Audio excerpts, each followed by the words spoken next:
Hello friends, स्वागत है आप लोगों का मेरे यूट्यूब चैनल में।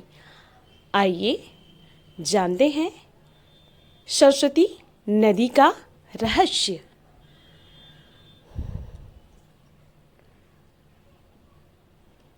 सरस्वती एक पौराणिक नदी है जिसका उल्लेख ऋग्वेद और अन्य उत्तर वैदिक ग्रंथों में मिलता है। इसे प्लाच्छवती, वेद स्मृति, देववती भी कहते हैं।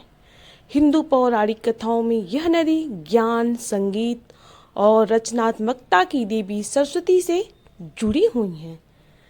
नदी ने वैदिक धर्म में एक महत्वपूर्ण भूमिका निभाई थी। मान्यता है कि महाकुंभ में संगम तट पर स्नान करने से सभी पाप धुल जाते हैं। हालांकि त्रिवेणी पर गंगा यमुना तो दिखाई देती हैं, लेकिन सरस्वती नदी नजर नहीं आती हैं। तो आइए जानते हैं ये सरस्वती नदी कहाँ विलुप्त हो गई उसके बारे में। जब ऋषि दुर्वासा से श्रापित हुई सरस्वती नदी, पौराणिक कथाओं के अनुसार एक बार ऋषि दुर्वासा वेद ज्ञान के लिए ब्रह्मलोक गए और उन्होंने ब्रह्मदेव से वेद की ऋचाएं सिखाने की विनती की। चूंकि वेद की ऋचाएं गायन के पद में थी, इसलिए ब्रह्मदेव उन्हें गाकर सुना रहे थे।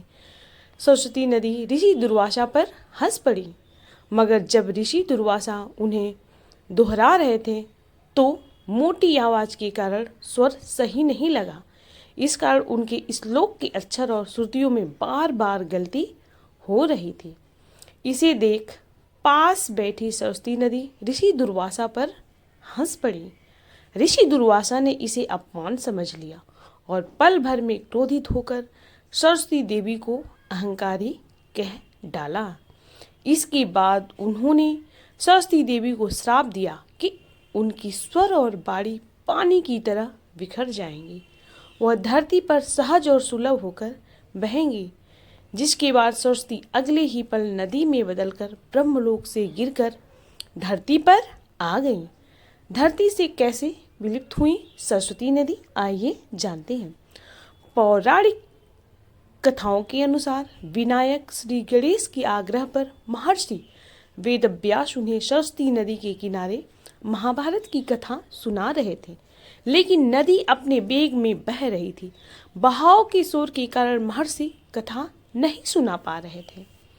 ऐसे में उन्हें देवी सरस्वती से आग्रह किया कि वह अपना वेग कम कर ले ताकि वह श्री गणेश को कथा सुना सके। फिर भी सरस्वती देवी का वेग कम नहीं हुआ। इसके बाद क्रोध में महर्षि वेदव्यास ने उन्हें श्राप दे दिया कि वह कलयुग के आने तक विलुप्त हो जाएगा। ऐसा माना जाता है कि कल की अवतार के बाद ही उनका धरती पर आगमन होगा। रामायण में भी सरस्वती नदी का जिक्र सरस्वती च गंगा च यमुने प्रतिपद्य च उत्तरान वीरमत्स्यानाम भारुंडम प्रविस्द्वनम। वाल्मीकि रामायण में जब भरत कैकेयी देश से अयोध्या पहुँचते हैं, तब उनके आने के प्रसंग में सरस्वती और गंगा को पार करने का वर्णन है। बद्रीनाथ धाम में दिखती है सरस्वती नदी।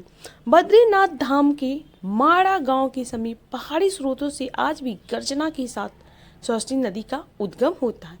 कुछ दूर चलने के बाद वह भूमि में विलुप्त हो जाती है।